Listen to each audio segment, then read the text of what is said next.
मिलेगा, कारोबार मिलेगा, सारा ये तरीका कार चलता है। जगह खोली सकते हो तुम, जगह जगह जगह जगह खोली सकते हो, स्कूल नहीं खोल सकते। और स्कूल ने कहने जो डिस्टेंस ऑफ ਇਹਦਾ शराब के ठेके का डिस्टेंस आ वो तुसें खत्म कर दिया।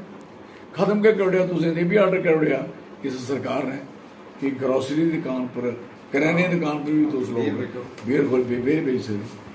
तो तुस लोकें कदें चिट्टा और शराब फीम चरस दुई दुई नहीं बेचो, तुस साले घर घर पजा दो है या तुसें कम रखे दा है। तुसें पेरने सांसियां गी तुसीं तंग करदे हो कि तुसीं शराब देसी नहीं कड्डो। तुसें देसी कोला ज़्यादा कई गुणा फैक्ट्रियां लाई ओड़ियां। तुसें कोई पुछे उंदा तो गुजारा उंदे रोटी करदे कमाई करदे, तुस उनेंगी बजाए उनेंगी कारोबार देंदे, उनेंगी दिंदे ठेके केह्ड़े शराब दे। कह दिंदे अमीर लोग जिन्हें लोगों शराब बेचनी वो देंदे शराबां बेचते लोग, चलो नौकरियां करते उत्थे मुलायम रौंदे, सरकार च प्रॉफिट जाती। और नंबर नोट करो, शराब जिन्नी बिका दी है कागजें पत्रें कागजें च नहीं जी इं बिका दी है ठेके पर जिन्नी बोतल बिका दी है वो बोतल कागजें च इन्नी नहीं है। नोट कर रहे इन्होंने बोतल आपू पुरा ले दी तुम अज सुनावड़ा बोतल बिका दी है कोई ठेके पर तो 4 लाख बोतल चोरी हो रही, 1 लाख बोतल है बिका दी। क्योंकि जोड़ा ठेका 20 लाख रुपए का वो 2 करोड़ का चली गया, जो 50 लाख रुपए का 5 करोड़ का चली गया वो क्यों आ वो गवर्नमेंट ने गलाया कि असं तो 50 करोड़ रुपया लिया। तो जी जो हूँ 50 करोड़ रुपया जो बोली हुई वो बाद जो टैक्स आ 5 लाख बोतल पर 10 लाख बोतल कम से कम भी 50 लाख बोतल पर जम्मू जिसलै टैक्स नहीं है, सब चोरी हो रही। लोगों की बेवकूफ बना दे असें 2 करोड़ लिया, असें 5 करोड़ लिया, असें 10 करोड़ लिया, असें इन्ने करोड़ लिया। लेकिन ये टैक्स है हूँ अपना वो बंदे लगे इधर सरकार की कोई चिंता नहीं है। मतलब सरकार चाहती लोगों की नासे तक शराब पुजी आ, एजुकेशन वो खराब हुई है। बेटी पढ़ाओ तो बेटी बचाओ जेड़ा बेटी पढ़ाने वाला चैप्टर है अज तो सारा क्लोज हो गया। Honourable prime minister of India Modi साहब का नारा अज जम्मू कश्मीर च खत्म हुई। तुसें गलाया कि लड़की फ्री पढ़ग फ्री सब कुछ हो, तो सरकारी स्कूल च नहीं पढ़ने दिया बाकी की फ्री पढ़ाने से की करना है। दिस पोजीशन इसका मतलब है मोदी साहब का नारा बेटी पढ़ाओ बेटी बचाओ खत्म। और मैक्सीमम तुस कॉलेजेस के अंदर चली जाओ तुसी मेजॉरिटी च 70-80% जड़ियाँ तुसें लड़कियां मिलनियां स्कूलें पढ़दी कॉलेज पढ़दी और वो रूटीन की एजुकेशन वो कर दियां क्योंकि उन्हें शौक होंदा टीचर लगने का, उन्हें शौक होंदा पढ़ाने का। वो उन्होंने बच्ची तुस पढ़ने नहीं देना तो पढ़ाना कुंडा तो होना क्या है। दिस पोजीशन ये पोजीशन इसलिए बेटी पढ़ाओ तो उदय हुई है। दूआ इन्हें आख्या कि उसी सोना देना कुड़ी ब्याह होए देने लोगों की फाइलें पेदियां सड़ा दियां कोई कग पैसे नहीं मिले। त्रीया गला है लोगों की पेंशन देनी तो सारे पता कोई पेंशन नवा द्वारा कागज आई है भी जाओ बजुर्ग अपनिया उम्र से अपने कागज पत्र क्लीयर कराओ। तुस कागज पत्र जोड़ा एक स्टेट फैक्ट बनता है ना वो औखा नहीं हाँ जोड़े थोड़े कागज बनाना औखे हुई है।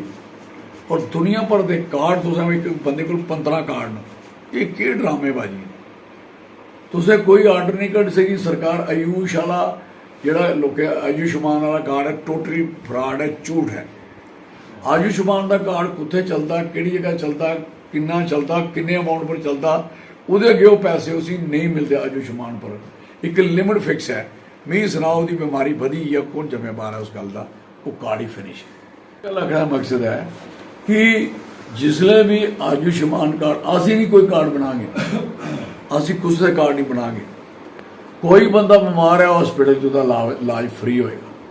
कोई बंदा वो ना अमीर हो ना गरीब हो ना कुछ हो, जोड़ा हिंदुस्तानी है बीमार नहीं है। साढ़ा हिंदुस्तान साढ़ा मुल्क साड़ी स्टेट स्ट्रांग होनी चाहिए और फिजिकली फिट होना चाहिए आदमी, उसी कोई दिक्कत नहीं आनी चाहिए। फ्री इलाज करके हासिल होगा। मैं कराया जिथे 1 करोड़ रुपये नहीं आता मैंने 22 करोड़ रुपया इकट्ठा करी दिता इन्हें इस गवर्नमेंट की। और इस करिए इ'यां गै अस गलाना चाहते हैं हॉस्पिटल के अंदर जी हालत है माड़ी है, बहुत बुरी हालत है। वो हालत जी है साड़ी पार्टी उसे ठीक कर सीधी गल। और पार्टी वाले मेरे सारे तुम साथी हो वर्कर हो, मेरी रिक्वेस्ट है जिन्ने बंदे तुम जोड़ी सकते हो, जिन्नी स्पीड से जोड़ सकते हो, जिन्ना कुछ कर सकते करी आओ। 2-2 4-4 कनाल जमीन खुआ देन, और सारिया जमीन वापस होनगियां, और जिन्हें ले दियां ने उहदे पुत्र को वापस करा के ਜਿਹੜੇ भी लोग बाहर के इंडस्ट्री साड़ियाँ जमीन ये कब्जे करा दे लोगों की जमीनें पर, वो धोखे ना असीं खाली करांगे जिसले साड़ी सरकार है असें नहीं रौंदे नहीं। साड़ी स्टेट साढ़े बंदे की जमीन साढ़े बंदे की है, चाहे वो सरकारी है चाहे वो गैर सरकारी है। एक ठेका होता था कठुआ ज़िला में, सारी दुनिया को पता, वो इधर होता था इधर नगरी अड्डे की तरफ, वो रायबाग बोलते थे उसको। एक ठेका होता था वन है, और सारे लोग सुख की जिंदगी जीते थे। और कई बार आदमी जो शराबी भी था वो भी आलख कर जाता था, आलस कर जाता था, यार छोड़ो भैं को नहीं जाना लेनी, this is very sorry for that. और शहीदी चौक हमारे 105 जवान जो शहीद हुए हैं, चाहे आर्मी के हैं, सिक्योरिटी फोर्सेस के हैं, पैरामिलिट्रीज हैं, चाहे किसी और फोर्सेस के हैं, जिन्होंने इस देश के लिए कुर्बानियाँ दी हैं, आज उसके उनके पास शराब पी के वो शहीदी चौक में पहले भी एक ठेका खुला था है, अब दोबारा दूसरा ठेका शराब का खोलने की जा रहे हैं। और ये लानत है, वहाँ एक स्कूल है, वहाँ पब्लिक का रश है। आप जानते हैं कि कानून था कि यहाँ 100 मीटर डिस्टेंस स्कूल हो, गुरुद्वारा हो, मस्जिद हो, मंदिर हो, चाहे कोई यूनिवर्सिटी हो, कॉलेजेस हो, जब पब्लिक प्लेस हो, वहाँ कोई भी किसी किस्म का ये चीज़ें नहीं खुलती। शहीदी चौक में 3 व्हीलर को अड्डा खड़े होते हैं, शराब का अड्डा खुला होगा, अगर सुबह पी के कहीं चला जाएगा, एक्सीडेंट कर देगा, मर जाएगा, कौन क्या जमा है। बसेस वहाँ से हैं। ये चीज़ें इनको समझनी चाहिए कि शराब खोलनी कहाँ है, और इतनी सरकार को तकलीफ कैसे है, इतनी गरीबी कहाँ से आ गई कि लोगों को शराब पिला के पैसे पूरे करने हैं। और बड़ा काम है, आप एग्रीकल्चर आपका ख़त्म हो रहा है, हार्टिकल्चर आपका ज़ीरो पे जा रहा है, सारा बकवासनामा हो गया। क्या हो क्या रहा भाई देखिए, कोई सरकार का कोई प्लान नहीं, कोई कुछ नहीं। हम किसान की डबल इनकम करेंगे, हम इसको डबल करेंगे, वो कहा था 22 तक, वो ख़त्म हो गया, 23 आ गया, अब तो उसकी कमी हुई है, बड़ी तो है नहीं। आज जिस किसान की ज़मीन छीन ली उसकी इनकम कहाँ जा रही है। तो कहने का मकसद है कि जो भी honourable prime minister of India Modi साहब ने जितने प्लान किए थे, उनकी सारी उनकी अपनी गवर्नमेंटों ने ख़त्म कर दी है। इसलिए जहाँ तो मोदी साहब ये बातें कहते हैं तो ऐसे कह के भूल जाते हैं, तो जहाँ तो मोदी साहब मॉनिटर नहीं करते हैं, तो जहाँ वो लोग परवाह नहीं करते कि हम नहीं मानते honourable prime minister of India. सीधी बात है, लोग आज भी उनकी इज्जत करते हैं इसलिए बीजेपी को 4 वोट पड़ते हैं। अब लोग ये देख रहे हैं कि मोदी साहब जो कह रहे हैं वो नहीं हुआ होता, तो अब लोग उसको छोड़ रहे हैं।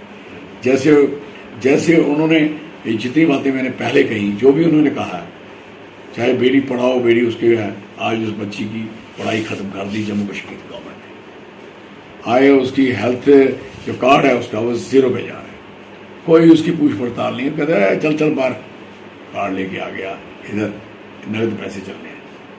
तो फिर वो जब तक फिर वो उसके कार्ड बनाने के कागज़ पत्र ही कहाँ से बनाता रहे। तो कहने का मकसद है कि तमाम जो गार्बेज की बात करो, कूड़े की बात करो, जहाँ गंद की बात करो, किसी जगह पे चले जाओ, मैं नहीं मानता कोई प्लान नहीं है सरकार के पास। गाड़ियाँ देने से थोड़ी होता है, आपको प्लानिंग देने से। सफाई कर्मचारी आपके पास है नहीं। जम्मू में 800 सफाई कर्मचारी था, है, तो उस समय पॉपुलेशन क्या थी, 1 लाख 1.5 लाख 2 लाख 30-40 लाख पॉपुलेशन है, 20 लाख पॉपुलेशन है। अब मुझे बताइए, एक वो गाड़ी लगाई है, गाने बजा रहे हैं, टी 50 रुपये लोग दें, तो सरकारें दूध लेना है मैं है, मतलब लोग 50 रुपये दे के उसको कूड़ा फेंके। और दूसरा नंबर, जो कूड़ा कमेटी खुद फेंकती है वो किसी के पास जगह नहीं है कहीं फेंकने की, और कोई प्लान नहीं है उसको रिसाइकल करने का। देयर इज नो प्लान और I am sorry for that. कहानियाँ बड़ी लंबी लंबी चौड़ी आती। बसोली वाले कल चला रहे थे, उनका कूड़ा पड़ा हुआ, सारा जंगल कवर कर लिया, शहर कवर कर लिया, बुरी हालत है। और प्योरली बीजेपी की वहाँ टीम है, प्योरली दिस पोजीशन। यही हाल बिलावर का है, यही हाल हीरानगर का है। प्योरली टीम इनकी बैठी है, जहाँ जहाँ इनकी टीम प्योरली बैठी है वो तो कूड़े के ढेर के ऊपर बैठी है। वो रोज खुश हो, जहाँ इनके बोर्ड लगे हैं ऊपर लिखा स्वच्छ भारत और नीचे आप देखो ढेर लगा हुआ है। तो ये इससे बुरा और क्या हो सकता है। तो कहने का मकसद है कि जितना काम ये कर रहे हैं सारा खत्म। तो मैं लोगों से बार बार अपील करता हूँ, भाई साहब ये शराब, ये माफिया, ये जो ला रहे हैं बाहर से, इन सारी चीज़ों से बचना होगा तो आपको अपनी अलग स्टेट बनानी पड़ेगी, आपको 371 लेने पड़ेगी। किसी की हिम्मत नहीं पड़ेगी। सरकार लोगों से डरती है, लोग डराने वाले चाहिए। इन्होंने बोडोलैंड, असम में 4 जिले हैं, 4 जिले हैं, 4 डिस्ट्रिक्ट्स, उन्होंने अपनी बोडोलैंड की बात करी थी। हालांकि 371 वहां लगी है, विदिन तक 371 भी बोडोलैंड को एक और ऑटोनमस पावर दी गई, क्योंकि उनमें दम है। डरते हैं, डरपोक हैं लद्दाख वाले, थोड़े लोग हैं, लिमिटेड हैं, डरते हैं। उनका स्टेट सेलेक्ट, उनकी अलग, अब वो स्टेट मांग रहे हैं, 6 शेड्यूल मांग रहे हैं, सब कुछ हो रहा है। और जब लोगों में यूनिटी नहीं होगी, एकता नहीं होगी, सरकार को वोट ऐसे अंधे बांध दिए जाएंगे। सरकार सिर पे नाचती है। सरकार को वोट न काम करके लेने पड़ रहे हैं, न मेहनत करके लेने पड़ रहे हैं। ये वोट सिर्फ झूठ बोल के, ड्रामा करके, एक्सप्लॉइटेशन करके, मजहबी रंग दे के, उल्ट पुलट रंग दे के सारा कर रहे हैं। छोटी छोटी आबादी है, उनको क्यों उनके हर्ट कर रहे हैं आप? Why you are doing hurt? उनको अपने साथ क्यों मिलाने के बजाय तोड़ने की तरफ क्यों जा रहे हो? आपके ऑनरेबल प्राइम मिनिस्टर साहब भी मार देते हैं, पूरे देश विदेश में देते हैं, आपके प्रेसिडेंट साहब देते हैं, आपके सारे लोग देते हैं। तो फिर ये बात इधर जो की कठुआ में, और जो कठुआ की छोटी सी आबादी को हर्ट किया, आई एम सॉरी। तरीके के काम हो रहे हैं, बात अच्छी नहीं है। इसलिए हम कहना चाहते हैं लोगों को भी, भाई अभी आप अपने आप को संभालो। आप लुट रहे हो नीचे से। आपको चाहिए जहाँ नौकरी, कारोबार, रोजगार और पीस माहौल चाहिए, वो उसको बनाने की बात करिए। बनेगा तो सब ठीक हो।